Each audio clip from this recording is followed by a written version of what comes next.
Member for Courtenay-Comox. Honourable Speaker, with thanks to the member, I'd like to pay tribute to the hard work, the ingenuity and the gutsy attitude of small businesses who can benefit from the opportunities and protections that free trade agreements are intended to provide. After all, in BC, 1 in 5 jobs are generated through trade. $39 billion worth of goods were sold globally in 2016.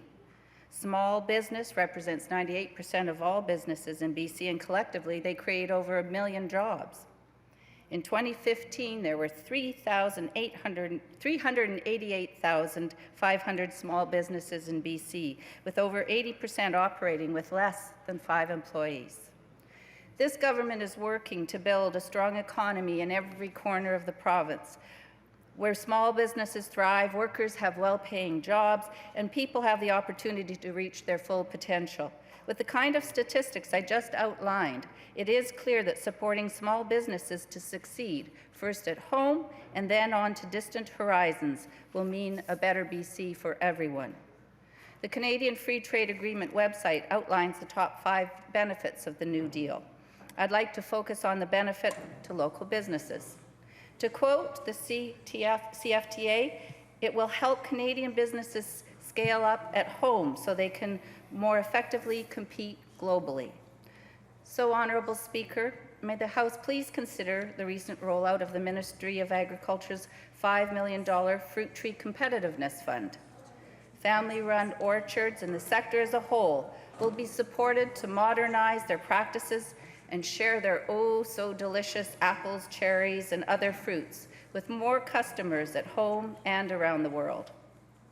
The fund's 3 key focuses include research on cultivars and disease and pest management, new infrastructure, and export and market opportunities and market development research. By the way, the fund will also help with the successful replant program, which I'm sure the member from Penticton opposite will appreciate. We're talking about 800 growers who produced nearly 129,000 metric tons of fruit in 2016, worth $116 million.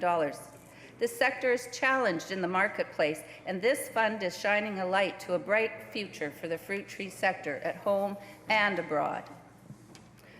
I'd also like to highlight the successful Export Navigator program.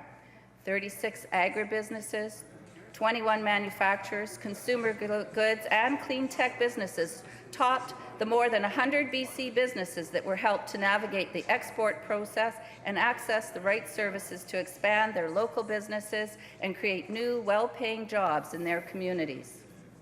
6 regional advisors are on the job throughout BC, including in my home, the Comox Valley, where the program was originally developed by the province in partnership with Small Business BC, federally funded Community Futures offices, and the Comox Valley Economic Development Society. It's so important that all sides of the House stand up for our local businesses that are competing in the national and international markets. This is why our government is helping all BC export businesses to diversify and expand into new markets worldwide. As I sail across the Salish Sea on a ferry or fly over our snow-capped mountains and lush valleys, I continue to be in awe of the vast beauty of British Columbia that we are entrusted to steward.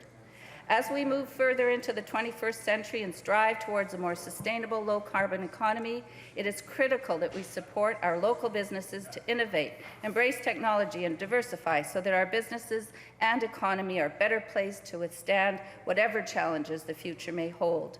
And I am confident that this government is on the job to help us along that path, to support the people of this province, and to build a strong and sustainable BC. Thank you, Honourable Speaker.